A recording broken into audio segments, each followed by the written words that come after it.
Hello ನಮಸ್ಕಾರ. ನಮ್ಮ Kenya travel ಸೀರೀಸ್ನ first mini ವ್ಲಾಗ್ಗೆ ಸ್ವಾಗತ ಸುಸ್ವಾಗತ.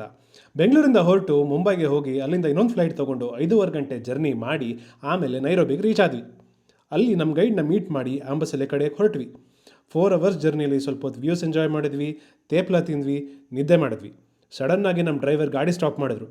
ಎದ್ದು ನೋಡಿದ್ರೆ ಜಿರಾಫ್ ರೋಡ್ ಕ್ರಾಸ್ ಮಾಡ್ತಾ ಇತ್ತು. ಆವಾಗ ಅನ್ನಿಸ್ತು ನಾವು ಕೀನ್ಯಾದಲ್ಲಿದ್ದೀವಿ ಅಂತ. ಹಾಗೆ ಮುಂದಕ್ಕೆ ಜರ್ನಿ ಕಂಟಿನ್ಯೂ ಮಾಡಿ ನಮ್ಮ ರೆಸಾರ್ಟಿಗೆ ಚೆಕ್ ಇನ್ ಆಗಿ ಊಟ ಮಾಡಿ ರೆಸ್ಟ್ ತೊಗೊಂಡು ಸಂಜೆ ಸಫಾರಿಗೆ ಹೊರಟ್ವಿ. ಪಾರ್ಕ್ಗೆ ಎಂಟ್ರ್ ಆಗ್ತಿದ್ದಂಗೆ ಫಸ್ಟ್ ಕಾಣಿಸಿದ ಆನೆಗಳು ಒಂದಲ್ಲ ಎರಡಲ್ಲ 70-80 ಆನೆಗಳನ್ನ ನೋಡಿದ್ವಿ. ಸ್ವಲ್ಪ ಆನೆಗಳು ಹತ್ತಿರ ಇತ್ತು, ಇನ್ನು ಸ್ವಲ್ಪ ದೂರ ಇತ್ತು, ಕೆಲವು ರೋಡ್ ಕ್ರಾಸ್ ಮಾಡ್ತಿತ್ತು, ಇನ್ನು ಕೆಲವು ನೀರು ಕುಡಿತಿತ್ತು, ಇನ್ನು ಸ್ವಲ್ಪ ಹುಲ್ಲು ತಿಂತಿತ್ತು, ಇನ್ನು ಸ್ವಲ್ಪ ಸುಮ್ಮನೆ ನಡೀತಿತ್ತು.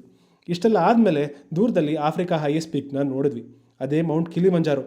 ಇದನ್ನು ನೋಡೋಕ್ಕೆ ಅಂತಲೇ ನಾವು ಇಲ್ಲಿ ತನಕ ಬಂದಿದ್ದು. ಸೊ ಫುಲ್ ಖುಷಿ ಆಯಿತು. ಇದಾದಮೇಲೆ ಒಂದು ಗ್ರೂಪ್ ಆನೆ ಒಂದು 10 ಸಿಂಹಗಳನ್ನ ಓಡಿಸ್ತಾ ಇರೋ ಸೀನ್ ನೋಡಿದ್ವಿ. ಅದನ್ನು ನೋಡಿ ಇನ್ನೂ ಖುಷಿ ಆಯಿತು. ಸನ್ಸೆಟ್ ನೋಡಿಕೊಂಡು ಸಫಾರಿ ಮುಗಿಸಿ ವಾಪಸ್ ನಮ್ಮ ಲಾಡ್ಜಿಗೆ ಬಂದ್ವಿ.